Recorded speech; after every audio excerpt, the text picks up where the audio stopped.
Mupahulay nga malinawon hangtod sa kahangturan. Amen. Hinaot-unta nga ang gugma sa Dios ug ang kalinaw sa atong Ginoong Hesukristo. Manalangin ug maghupay kanato ug sa dakong kaaghop mupahid sa matagluha sa atong mga mata. Sa ngalan sa Amahan ug sa Anak ug sa Espiritu Santo.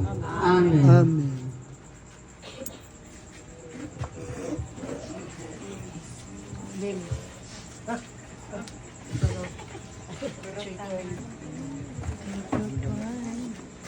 Anyway, sir.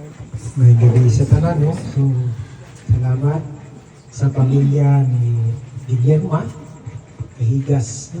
Ito Kahigas na po, kauban na ni Minister po sa Agdaw. May parito dito sa Agdaw nga Kahigas. Si Robert. Di sa may init si sa Agdaw. Papalit kayo, gas, ito. So, Parang nga ini ba? Naghala do pagampo tungod sa hangyo po sa among kauban sa Team Asay. No, salamat kayo sa inyong pagdawat na mo karong gabi na din kami na himong kabahin po sa kasaulugan sa iyahang kadaugan, no? Ay ang kamatayon dili magud ni siya kapindihan kundi kadaugan tungod kay kalampusan ni sa usa ka tawo. Kitang tanan padulong gid ya. No, so salamat kayo o ang among pasubo among ipadangat kadto kaninyong tanan, no, sa pamilya Kahigas, sa iya mga kahig na paryente, mga higala meaning mga tinuod usa ka makasubo nga kanang pagkitabo apan kinahanglan nato kining dawaton tungod kay mao man gyud ni ang ato ang padulungan. Kitang tanan moagi gid ni gani bisan ang Santo Papa namatay man.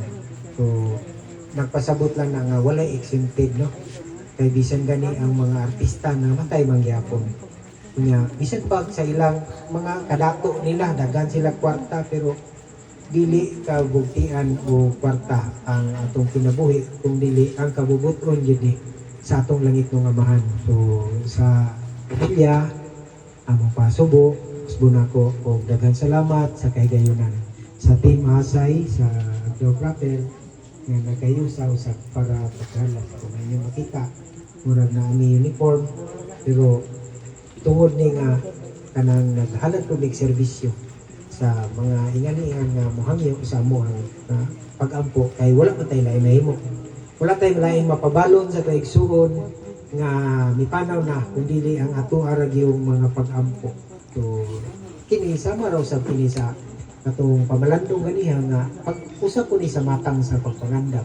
So umaabot ko na ito mga kamatay.